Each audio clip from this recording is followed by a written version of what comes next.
Hello, my friend. Welcome to Do Not Talk, talking about two things you're never supposed to talk about: politics and religion, and talking about the things that everybody ignores or just goes, I'm not worried about that. That's not my lane. That's not in my wheelhouse. Oh, the Lord hasn't put that on my heart. Whatever it is. So I just keep bringing to you the people that you just don't see in mainstream media and nobody talks to. And I don't understand why, because I think they're doing extraordinary work. Like my guest today, Sheila Matthews. She's been on the show before. And we're going to be talking about her organization, Able Child, ablechild.org, ablechild.org.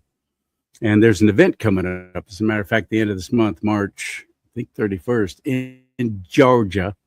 So if you happen to be anywhere near there on the East Coast, you're going to want to attend this event because it sounds really cool. Let her tell you about it, though. But a couple of things I want to ask you to do for me. One is to go to my website and buy some of my merchandise, please. You'll be helping this show stay on the air. And frankly, the gifting, people used to contribute when I'd ask them to. Even $20. Somebody did an anonymous donation of $100, but that's been like a month and a half, 2 months ago now, and that's been it. So if you go to my website, CharLeeSimons.com, you can get that mug, you can get this hat. I love this hat. Trump was right about everything. Don't be scared. You can wear it. Don't be scared. And if you don't want to go that controversial, there's other things in there too, but you won't know unless you go, CharLeeSimons.com. So at least you'll get something out of it. And you'll be contributing to the show, too. Or there's also ways if you just want to give. At CharLeeSimons.com, CharLeeSimons.com. This is my ministry for the Lord. I thank God for it all the time. I thank God for you, for liking, following this channel here at rumble.com/do not talk. Click that follow button. If you don't have a Rumble account yet, you're going to need one to be able to comment and participate and share. Well, you can share these shows and watch these shows whether you're a member of Rumble or not. It's just like YouTube, only friendlier to conservatives. I haven't been deleted or doxxed or have any shows deleted by Rumble. I've had a whole lot deleted by YouTube. In fact, I have 2 strikes against me now. One more. They're pulling the whole channel with all. And I've been with them from the beginning. YouTube did that too this past summer. I didn't mean YouTube. I meant Facebook. Deleted all my pages and Instagram, which is owned by Facebook, every one of them. It hurt. I don't have any way of 40,000 people, boom, suddenly I'm gone. I don't have any way of letting them know when I have new shows on. So that's why I'm asking you to follow this channel. If you're watching on Rumble or wherever you are, actually subscribe on YouTube or follow on Rumble or whatever you can do to get involved and help and share these shows so people like Sheila Matthews and her message get out there. A dilemma united these two moms. Patricia Weathers and Sheila Matthews say elementary school staff pressured them to medicate their young sons for attention disorders. The school principal actually told me, your son isn't focused, he's not on task, and this is like a continual problem. She goes, counseling is too slow a process, and you need to put your child on medication. You fought it, though, in the beginning. Something inside of me told me that that was not what I wanted to do. Right. And I had everybody telling me, oh, it's safe, it's going to help him focus. You think that here are experts. Maybe these people know more than me. Patricia gave her 7-year-old son various drugs for more than 2 years. He was up and down. He became psychotic. What do you mean? He literally attacked me, physically hitting me. He went to school and he was banging his head against the desk. When he was asked to take a test, he ate the test. And I said, this is not my son. I'm pulling my son off these drugs. You, Sheila, had a similar situation? My son, too, he was 7. At the time, I started getting calls. He was calling out, getting up out of his seat. And then I was told by the school psychologist that I should really consider putting him on psychiatric drugs. I was like, this is so not what I want. Sheila then saw Patricia on TV during one of the times she testified before Congress about medicating children labeled with ADD or ADHD. Because our children are suffering and I called her up and I was like, help me. And she was like, my suggestion is that you research the drugs, and my suggestion is you don't do it. And I went to the school and I said, I am not putting my son on these drugs. This is so wrong. And we're going to tell other moms about this. In 2001, the women became activists, forming the nonprofit Able Child, which educates parents and lawmakers. After Patricia found out that her son had anemia, hypoglycemia, and allergies, she changed his diet, and his attention problems improved. Sheila focused on how her son communicated. By working on his speech and language, his disruptive behavior stopped. Parents aren't being told that there are other solutions that you can do with a child, because the medication and drugs are like the quick fix. Steve Perry, Millbrook, New York. Let's get her into the mix right now and find out more about ablechild.org on Do Not Talk. Ready? Hit it.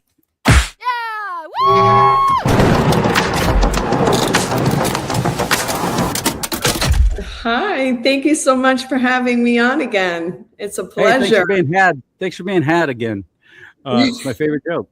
So let's right out of the gate talk about your discoveries on children, labeled hyper children in schools that now have the power. I don't know about in the state where you live, or I can't speak for anywhere else, but in California, these frickin' school nurses can prescribe Ritalin and other such horrible drugs for children without even getting parents' approval, so that they can control these out of control kids, in their estimation, out of control, while they're at school.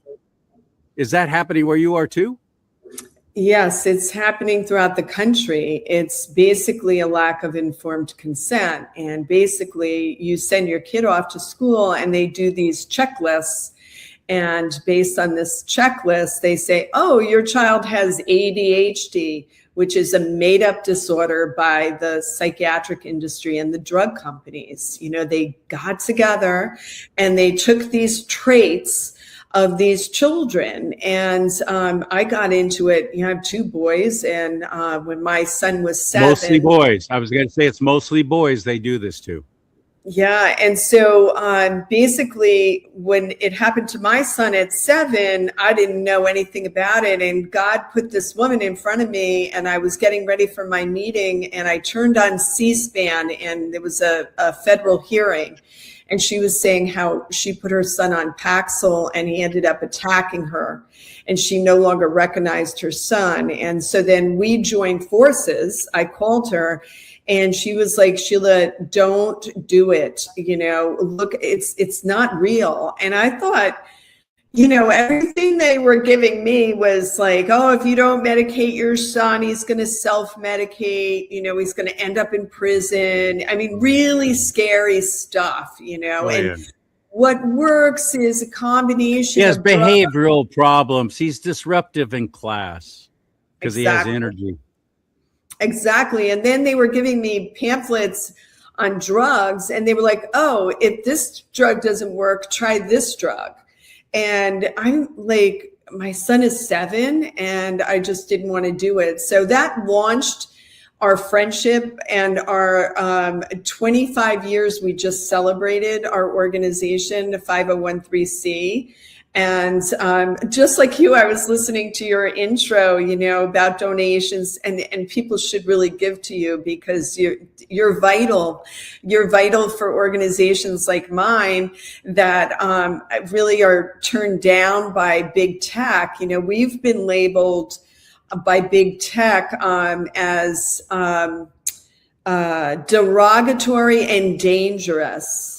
Really? Can you imagine? Yes. So big tech, Google thinks that we're a dangerous organization because we're educating the public on the false labels of psychiatric drugs and the dangers of the drugs.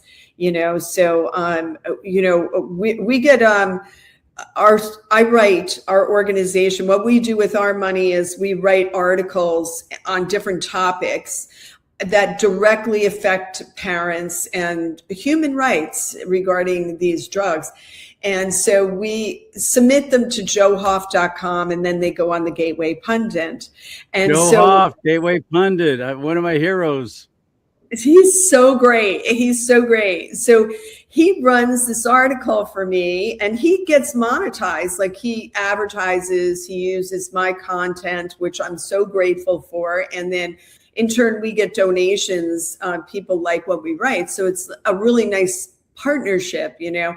So he calls me one morning and says to me, Sheila, you know, I have to tell you, Google basically said able child's dangerous and derogatory, and they're not going to allow us to run your piece and get advertising dollars on it. I'm like, are you kidding me? It's like you're in high school and this big bad bully is like, oh, we don't like her. You know, they never contacted me. They never said, you know, your information is incorrect or anything. They just slammed him and basically said that we were dangerous. And I find that very hard to believe. I think they're dangerous.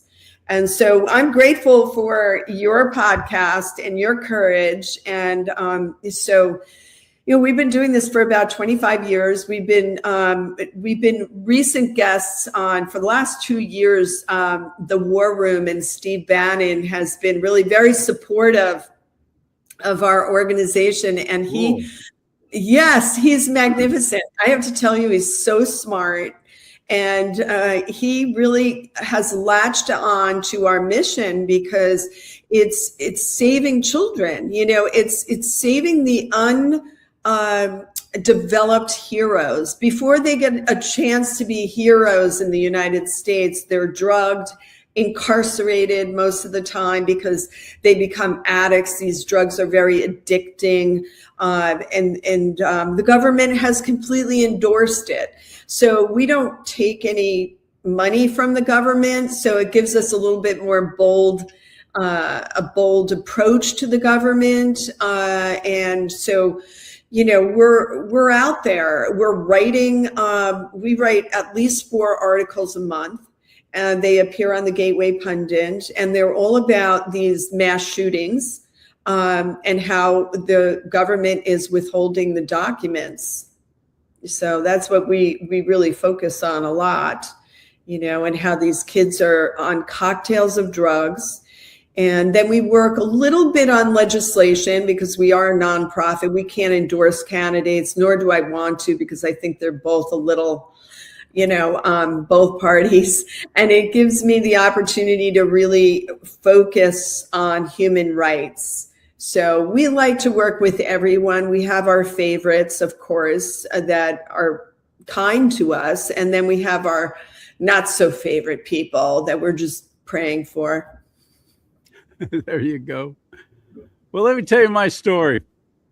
I was one of those kids labeled hyperactive and attention deficit before there was such a term. Every report card was Charles could have straight A's if only he would apply himself.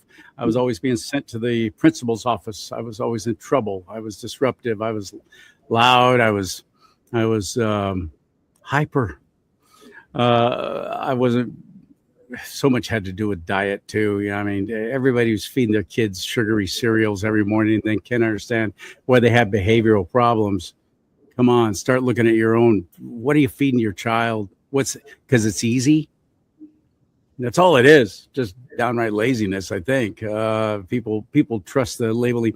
Well, the Captain Crunch has 7 different vitamins added, sprayed on. What are those vitamins? Made out of chemicals. Thank God for Robert Kennedy Jr., what he's doing with Children's Health Defense. Thank God for him. Agreed. He's making changes and inroads into what they're feeding in school lunch programs and so on and so forth. Well, I was one of those kids. They wanted to medicate. They wanted to eradicate. And then they came up with this when after my parents divorced when I was 9, and we moved when I was 10. And the new school I went to had this mentally gifted mind program. They called it MGM. And my mom enrolled me in that. And I thrived. I wasn't hyper because I was a bad kid. I was hyper because I was bored out of my mind. I was already reading high school level when I was third, fourth grade. I was bored. So this MGM program, I just thrived, and it changed my life. And then about the time I got out of high school, things were so much better, and was able to go to college and so on. But that program went away because it was discriminatory. They were spending extra money to help develop these children who were mentally gifted. I have an above average IQ. I found out when I was in that program and they did the IQ test and everything, they found out exactly where I was. It went away because it was discriminatory. And people on the left were literally calling programs like that racist. Well, they should have told that to the two Latinos and Latino and Latina who were in that mentally gifted program with me, that it was discriminatory against them. But it went away. They stopped doing that and encouraging kids to actually do better and be better who might be a little bit more advanced. And they've done everything they can to dumb down the education system to such a point now in California. In almost every category, our public educated children are in last frickin' place in the nation. Last place with reading and comprehension and mathematics and everything else. They're leaving high school unable to read and write. And they're calling that a victory. Some clown group actually gave our Governor Hairdo, Gavin Newsom, some kind of an award. He flew to Washington, D.C. and had all kinds of photo ops because he got some award for having a great education program in California. What? It's terrible. It's crazy, Sheila. It's crazy. Do they have any program like that that you know of for mentally gifted minds? Well, that is really interesting that you say that, because we've done a deep dive on the funding, and no, they do have gifted programs, but the ADHD label has taken over the gifted. So basically, they have repackaged this gifted child as disordered and diseased. And President Eisenhower, who we named our organization after his vision for children after Sputnik went up and we were lagging behind, he wanted to create, help the gifted able child. So he flooded these grants, and what they did was they converted these grants over to mental health in the early 1970s. And I've done research over the last 25 years into pinpointing exactly where it happened, in what hearing it happens. And that's really what our organization is trying to educate the public on, is that your child is not ADHD. Your child could be gifted and talented, and they've stolen your child's identity. They've stolen the money. And now we're in a point where 1 in 4 children are on a psychiatric drug.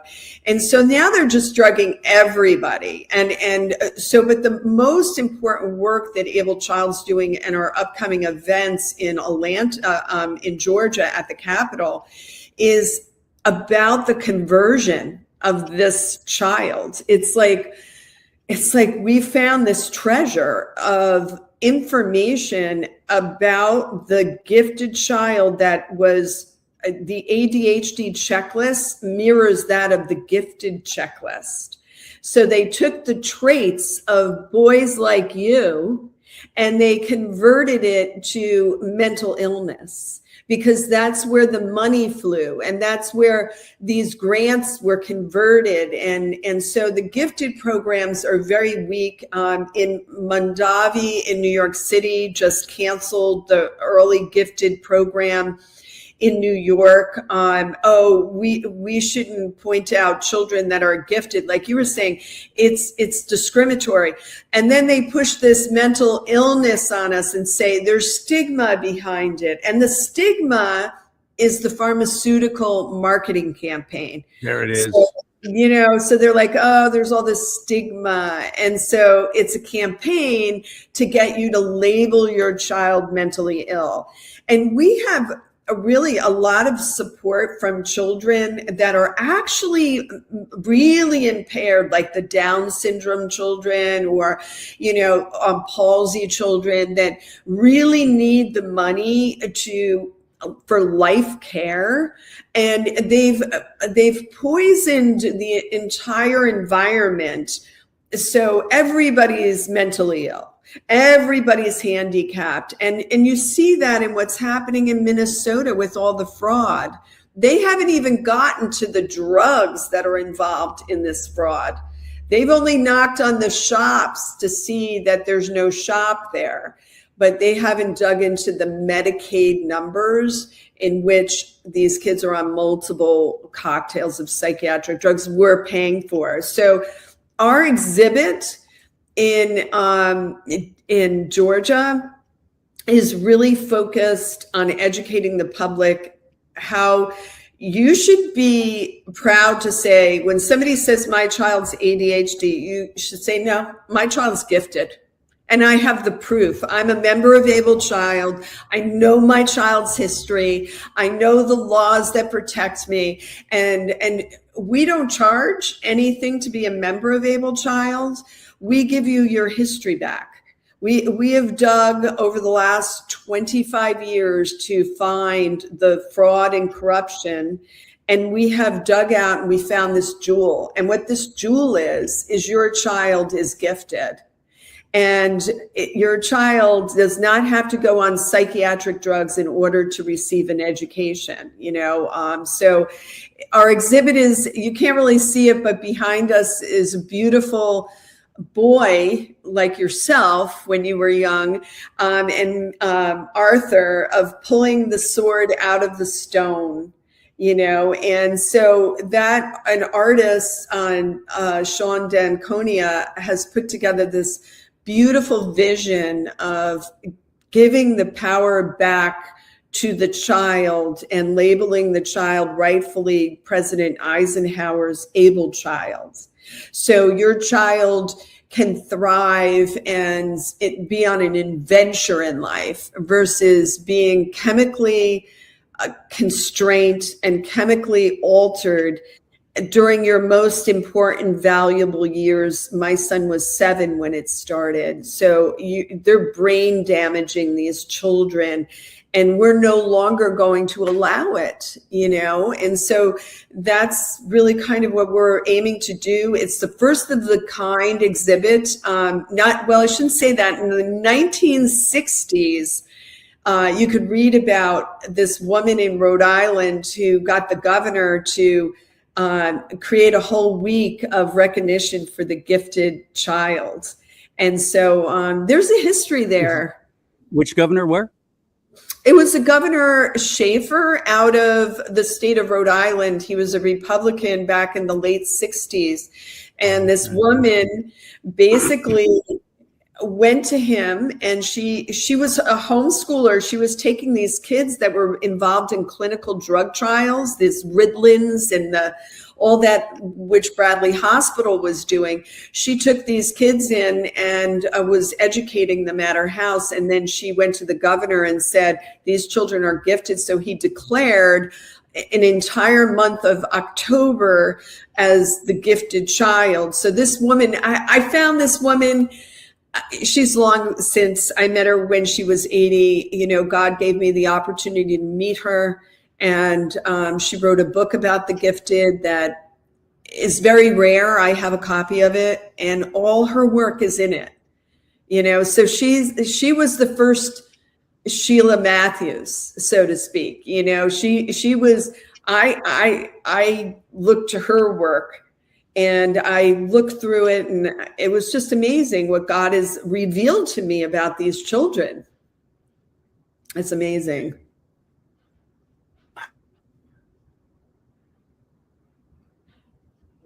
public school system is horrible, horrible. And I feel badly for parents like my mom. My mom was a single mom. Like I said, once I was 10, trying to do the best that she could. She didn't have the money to send my brother and me to any kind of private school or a better school or Christian school. So we were in public schools. And thank God for that MGM program, because I do believe that rescued me in many ways. But now I know it's gone away. It's not there anymore. It has become just a clearinghouse for move them in and move them out and get the money from the government for every butt in the seat, whether they can actually read or do anything once they leave. We don't care. We did our best. Well, no, you didn't. You absolutely did not. And I hear people say when I bring up public education, well, there's basically some good teachers. No, not really. Not anymore. Many of them, or most of them, were fired during the whole COVID thing. If they refused to take the shot, they were let go. And it is now just a corrupt, communistic, socialistic system of education and indoctrination. And anybody who shows any kind of signs of being gifted, shut them up, shut them down, medicate them, and make them be compliant and complacent like everyone else, and get them out so we can get our money and get the next one in that seat. It has become a clearinghouse of crap. It's so bad. How do you get your kids out of that? Especially, like I said, single parents and so on, who are already working so hard and can't afford to give their kid any kind of different education. There are resources and ways, aren't there? Yeah, I do a lot of work with the homeschooling community. Like up in Connecticut right now, they're under attack by the state. The state is going after the homeschoolers, and basically California too. Oh, we found, I haven't even touched California. Don't get me. If I go there, what I've seen in Connecticut, this little girl by the name of Mimi, she was brutally killed by her mother, who was basically a product of the state, a product of DCF, Department of Children and Family Services. So they had the mother, they raised the mother. God only knows what drugs she was given. But then she had a baby. So this is generational, right? So now the state has custody of has the mother in sight and the child in sight. And so now the child goes missing for a year. Okay. The child is found in an abandoned home, Section 8 home, chopped up in pieces in a plastic container. Able Child wrote several articles on her. And so what the state wanted to do was blame the homeschoolers. Well, she went missing because the mother said that she was going to take her out to homeschool her. Well, that turned out to be not true. The state, basically the mother hired an actor to go before the state and pretend that she was the child. And it's just the incompetence of the state and that department is supposed to protect children were complicit in this child's death. Okay, so Able Child wrote several articles, and last week, there is good news. I do want to tell you that based on this child's death, the state has gone after guns, homeschoolers, and there's something else they were going after, vaccination, unvaccinated people. All three. They had over 6,000 parents come to the Capitol in Connecticut to testify. They had to shut it off. The parents and the public basically broke the state. They were running to their attorneys. How do we close this hearing down? And Able Child wrote an article about that. And the reason why I bring that up is that we are under attack by our state. And it's the people in the behavioral health and the mental health division that want this money, and they want our children labeled. And so that's why our exhibit in Georgia is really historic, because we're going in there with actual facts of you relabeled these children. These are President Eisenhower's children, and we found them. And we have the data and we have the receipts. So come at us, because we will show you how you converted this child that's gifted and you turned it into a disease so you could make money off of it. So I think there's good news, because people are awakening to this with all the mass shootings and all the drugs that they won't tell us what these children were on. Look, the fact is they've been drugging kids for over 30 years. And people like Steve Bannon, people like you, CharLee, that have this podcast that you're willing to put a parent like me on, that is calling out the government, is very courageous. You know, it really is, because people are losing their jobs. They're being shut down and being called dangerous, right? Dangerous. Able child is dangerous. Why? Why are we dangerous for trying to save children when the state is actually responsible for a lot of these children's deaths within the state system? So that's where I'm at. You know, this is going to be magnificent. Where really is it? When is it? You said Atlanta, Georgia. Tell us more. Yeah, it's going to be at the Capitol, at the Georgia Capitol. And really, in order to get in there, we had to, volunteers had to secure a sponsor, you know, a lawmaker that would sponsor it. And so that was an interesting process. So it's going to be in the South, I believe the South End within the Capitol. And we're going to have information that we've gotten cleared to present to the public, which is this checklist of gifted, the checklist of the ADHD child. So you can start to unwrap your buried treasure. Able child has dug in the dirt, and we've pulled out a lot of disgusting things to get to the truth. And so what we want to do is show parents that the history of your child that's been labeled mentally ill, it's just not true. It's only one day. It's one of a kind, because it's really, we had legislation that we wanted passed and we didn't get that. So we have to educate the lawmakers. So lawmakers are still going to be in session. And it's from 8 a.m. to noon. And we're going to have a videographer. We're in touch with Georgia War Room. We're hoping they come out and cover it. And we're going to videotape it. We're going to try to go live. And this is hopefully the first of many capitals we can visit with our exhibit. I wish I could be there to help you promote it. I sure wish I could. Well, you're already doing me a big solid here. You know, I'm going to have to come. I'm going to have to start digging into DCF in California and the Department of Children and Family Services and their drugging numbers.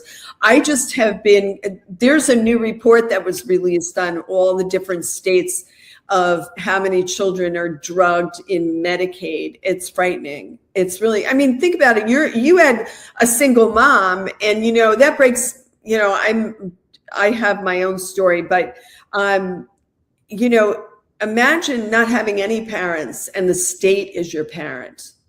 And they're like, yeah, put that, oh, that child's only 7. Let's get him on Ritalin. Let's get him on Paxil. Let's get him on Adderall, you know, and yeah, let's go for it.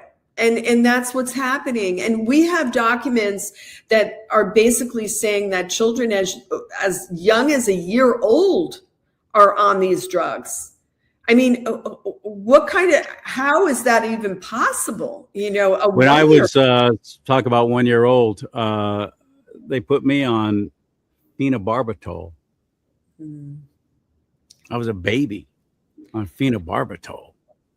I don't know for how long, but what did that do to me? I'm pretty ADHD. I think I fit all the parameters there. Pretty gifted. I'm going to stop you there, because you know what? This is the other thing. You watch television today and you see these shows and they're like, oh, I'm ADHD, or else they're like, oh, I'm Xanax. Oh, just pop a Xanax. I mean, they're actually saying it in the shows, you know, where they get by the marketing. Normalize it. Exactly. So when people say, oh, I'm ADHD, I'm like, oh my God, you're so gifted. Oh my God, you're gifted. You're one of my children. You're the treasure that I dug out of the earth, and I really want everybody to know. I mean, we have lost really generations, right? And so everybody I talk to tells me that either they have been diagnosed or one of their family, everybody has been affected by this. Every single human being, Democrat, Republican, black, white, of a foreign, domestic, because it's all over the world. But, here's where we have to make a difference in the United States of America. And we have the path with President Eisenhower's child, the able child, and I really believe that my documents would stand up in court against the drug companies and the psychiatric industry. I have the receipts. And so, I challenge them to tell me where I'm wrong. I've been doing this for 25 years. I believe it's the same child. I think they stole the child. They stole you. They've closed down these programs. They've stole our minds, and affected our souls, because these drugs, the side effects are depersonalization, there's suicide, increased risk of homicide. This is not good for the human soul. So, we have to start to fight back, How many autistic kids are actually brilliant children? So and many. the autism itself, how much of that is a direct response of all the things that they're vaccinating into children as babies even now? Well, It's crazy. They expanded that. It's the autism spectrum. Okay, so that means they can grab more children. If you see somebody who has physical abnormalities, which is autism, where you see that they diagnose themselves, but this spectrum has widened, and even President Trump and Secretary Kennedy had a press conference, and one of the mothers came up and she said, this is a problem, this spectrum, because it stretches out. It's so subjective. So it takes resources away from really profoundly challenged children that need, I'm telling you, they need actually somebody to change their diapers. And this is a lifetime commitment of a parent. Those are the parents that need the resources, not this expanding spectrum. It's really what we've done is really it's all about the shut them up and shut them down. Total goal of the New World Order, the one world government: comply and die. Basically, it's depopulation. That's part of the whole plan. I'm quite convinced of that now. We've seen it again and again and again. Where do you start? How do you fight against this? How do you help? How do you get involved, or even just start getting more educated about it? You go to ablechild.org. That's a good place to start. ablechild.org. This event in Georgia, I hope you have, even though it's only 4 hours, is all that you're allowed for just one day, half a day. But yeah. I hope you have a huge turnout of people showing up to check it out. I hope it's tremendously successful, and those lawmakers there start waking up and getting emboldened. I pray for that, that they actually start taking a stand and saying something. Because until they do, a lot of times we're just spinning our wheels, aren't we? But you've been there in the fight for over 2 decades. That's amazing. That makes you a superhero to me. So anything else you wanted to let us know about, or thoughts you wanted to leave with us? Well, 2 thoughts. One is, it's been the greatest journey of my life. Imagine finding this buried treasure. So that to me is been beautiful for me in my life, and its purpose. So I never feel defeated.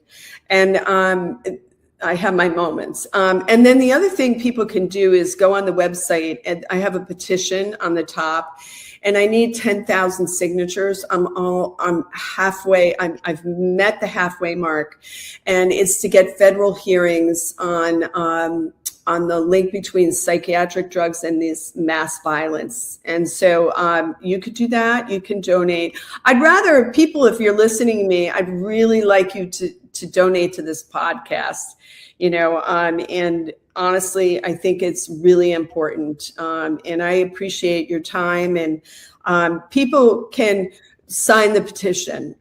Money's great, but I have a lot of energy in me. So my Georgia trip, it's 4 hours, and I'm blessed to have that 4 hours because I'll make the most of it. You're fantastic. Thank you so much, Sheila Matthews. Thanks for being on the show, my friend, again. You too. God bless. Thank you for having us. Thank you for being here and being there and doing what you do. That was nice of her to say, please contribute to me. I'd appreciate that. If you can, you see the website all around you. It's right behind me there. It's right there. Oh, I'm sorry. Right there. CharLeeSimons.com. Thank you for your help. Thank you for your support. But most importantly, share this show. Share it so others can see it and learn about it. You might know somebody who's gone through what I went through as a kid, or what perhaps you did. And you want to help get the information out there about ablechild.org. Share this show. May God bless you and keep you. May God bless America. But most importantly, America bless God.